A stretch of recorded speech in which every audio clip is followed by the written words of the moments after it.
पुरुषोत्तम मास है, गंगा का किनारा है, सारा गंगा का ही किनारा।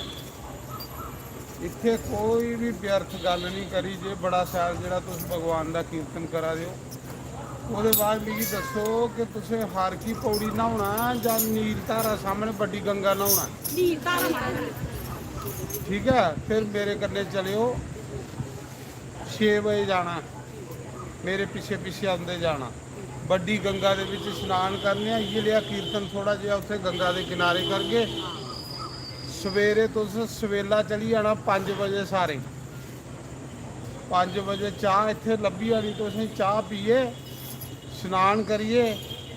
जिन्हें जिन्हें जाना होग मनसा माता होई आयो, पर 9:30 बजे वापस आई आयो।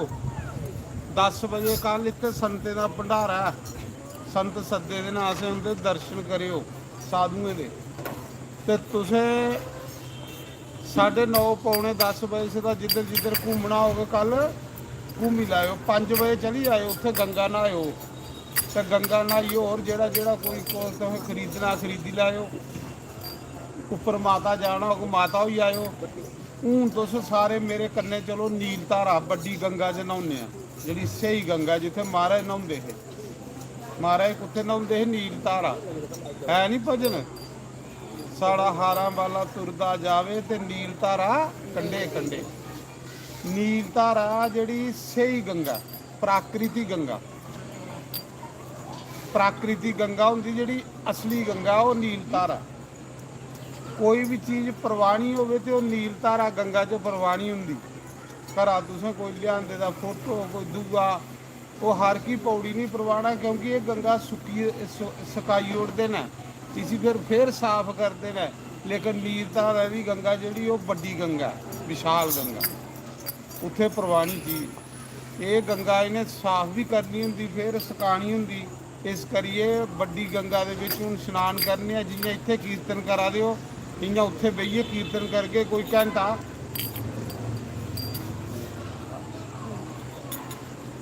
फिर उत्थे कीर्तन करिए ते फिर शामी आने कोई 8 बजे वापस। पहले इत्थे 15 मिनट लाई लाओ, फिर आस्ता आस्ता कन्नै मौसम ठंडा हो जाता, फिर कीर्तन करते करते सामने जन्ने गंगा बड्डी च। हूँ तुस बड्डी गंगा च स्नान कर लो। ठीक है, उत्थे बेहियै कन्नै शैल घाट है, न्हाओ, न्हाने वाला समान लेई आयो, ते कन्नै फिर उत्थे बेहियै कोई कीर्तन करो, कोई अद्धा घंटा घंटा, फिर न्हाइयै ते वापस आई जागे। सवेरे तुसें फिर हर की पौड़ी जाओ, उत्थे न्हाओ। 5 बजे सारे निकली आए, मैं सुत्ते दे रवो, क्योंकि अज तो चलो लेट पुज्जे ते तां धुप्पा गए। कल तुसें सवेरे 5 बजे चाह पीनी, इत्थे 5 बजे में चाह आखी ओड़े, चाह पीए ते निकली जाना। 9:30 बजे से जिधर जिधर जाना होगा घूमी लाओ। पौने 10 बजे इत्थे पुज्जी आयो, इत्थे संतें दे दर्शन करियो। संतें दे दर्शनें का भी बड़ा महत्व है। संतें दे दर्शन करियो। संतें का कल 10 बजे असें इत्थे भंडारा रखे दा, आनिए उनके दर्शन करियो। पहले संत खागन, संतें दे बाद फिर सारी संगत प्रसाद खाग। ओहदे बाद कल शामी फिर तुसें नहाना। कल शामी फिर कन्नै आरती दिखगे हरिद्वार वाली, गंगा वाली, हर की पौड़ी कल तुसें आरती च शामल करगे। अज तुस नील धारा न्हाई लाओ। ठीक है जां नहीं? जां तुसें हर की पौड़ी जाना? बोलो। क्योंकि मैं जाना नील धारा, में तां आखिया तुसेंगी। ते जे तुसें हर की पौड़ी जाना तो उत्थे भी खुल्ल तुसेंगी। बोलो। अच्छा, दूसरा एक चीज़ होर करनी तुसें, जिसले संत कल भोजन करन, कुछ होंदियां ना जनानियां बेगुरियां जेह्ड़ियां बिच बड़नियां, तुसें बिच नहीं फिरना, तुसें परे होइयै सिर्फ दर्शन करने। सुना दे नी? जो कुछ करना वो महाराज करग। ठीक है, महाराज ने ये करना, महाराज का होइया तो थोड़ा सारे का होइया। केईं में दिक्खेआ जनानियां जियां ओह् करदियां।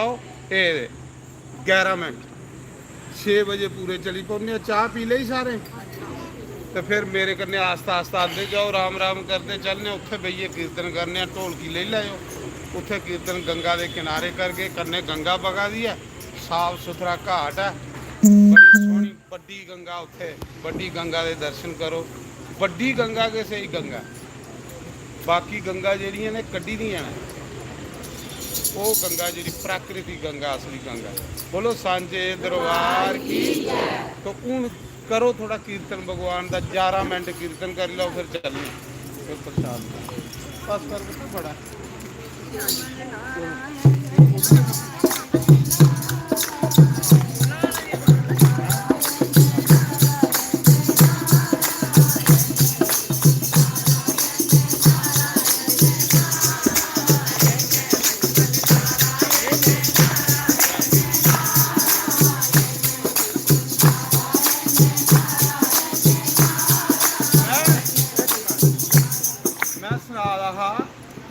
इस पुरुषोत्तम मास ਦੇ ਵਿੱਚ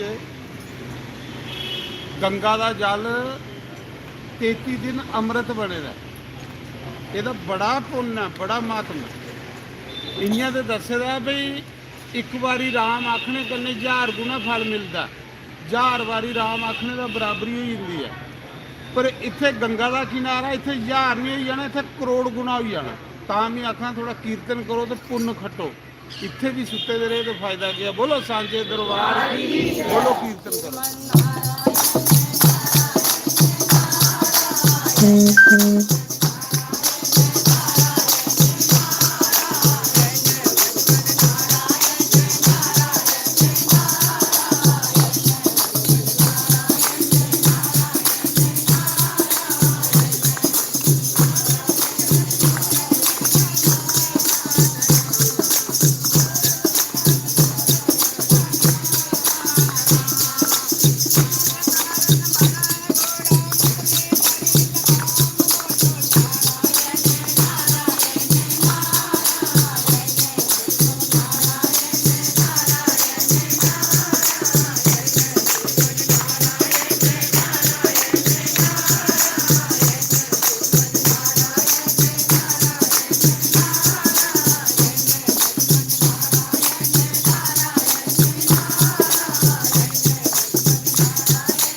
ਆਪਣਾ ਆਪਣਾ ਲੈ ਲਓ ਫਿਰ ਜਿਹੜਾ ਸਨਾਨ ਨਹਾਣੇ ਵਾਲਾ ਸਮਾਨ ਹੈ ਤੇ ਆਈ ਜਾਓ ਫਿਰ।